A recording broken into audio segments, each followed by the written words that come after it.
नमस्कार, आप देख रहे हैं एक न्यूज 24 और मैं हूं स्वाति आपके साथ। बिहार की राजनीति इन दिनों कई वजहों से चर्चा में है। एक तरफ पटना की बांकीपुर विधानसभा सीट पर होने वाले उपचुनाव को लेकर राजनीतिक दल पूरी ताकत झोंक रहे हैं। दूसरी तरफ जनता दल यूनाइटेड की नई प्रदेश प्रवक्ता सूची ने भी राजनीतिक बहस को तेज कर दिया है। इन दोनों घटनाओं को अलग अलग देखने के बजाय एक साथ समझने की जरूरत है, क्योंकि दोनों ही जदयू की मौजूदा रणनीति और भविष्य की राजनीति की दिशा की ओर इशारा करती है। सबसे पहले बात बांकीपुर उपचुनाव की।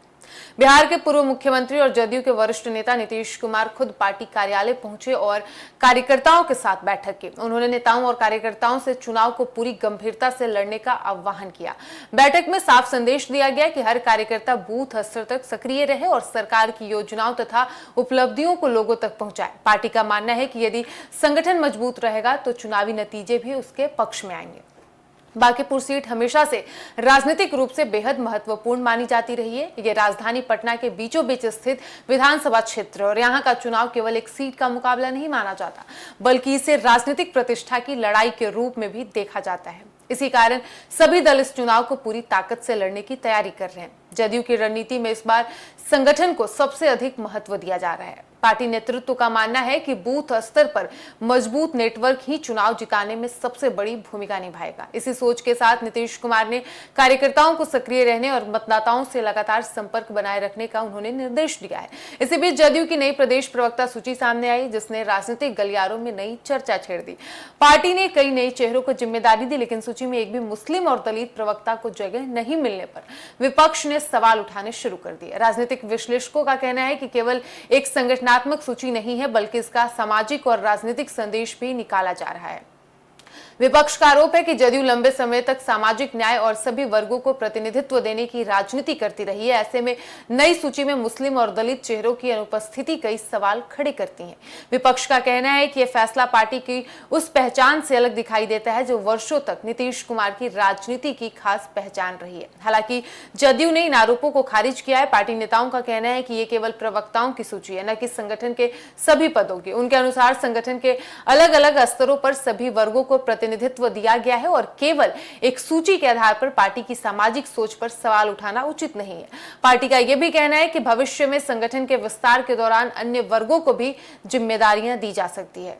राजनीतिक जानकार मानते हैं कि विधानसभा चुनाव से पहले जदयू अपने संगठन को नए तरीके से तैयार कर रही है। पार्टी केवल चुनावी अभियान पर नहीं, बल्कि मीडिया और जनसंपर्क की रणनीति को भी मजबूत करना चाहती है और इसी कारण प्रवक्ताओं की नई टीम बनाई गई है, जो पार्टी की नीतियों और सरकार के कामकाज को प्रभावी ढंग से जनता तक पहुंचा सके।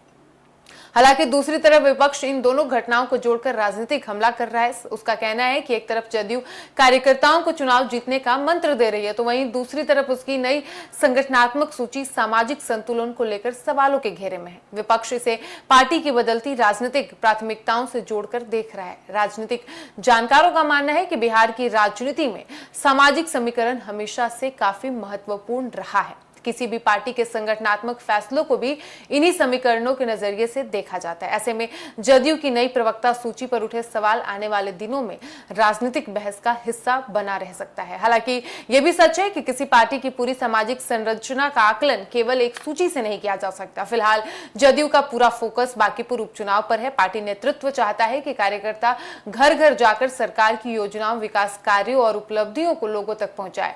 वहीं विपक्ष इस चुनाव को लेकर सरकार के प्रदर्शन की परीक्षा के रूप में पेश करने की कोशिश कर रहा है। अब सबसे बड़ा सवाल यही है कि क्या जदयू की मौजूदा रणनीति उसे राजनीतिक बढ़त दिलाएगी या फिर प्रवक्ता सूची को लेकर उठे सवाल चुनावी माहौल को प्रभावित करेंगे। इसका जवाब आने वाले दिनों में चुनावी प्रचार, जनता की प्रतिक्रिया और उपचुनाव के परिणाम से ही मिलेगा। फिलहाल इतना तय है कि बांकीपुर की लड़ाई केवल एक विधानसभा सीट तक सीमित नहीं रह गई है, बल्कि ये जदयू की संगठनात्मक रणनीति, सामाजिक संतुलन और राजनीतिक संदेश की भी परीक्षा बनती जा रही है।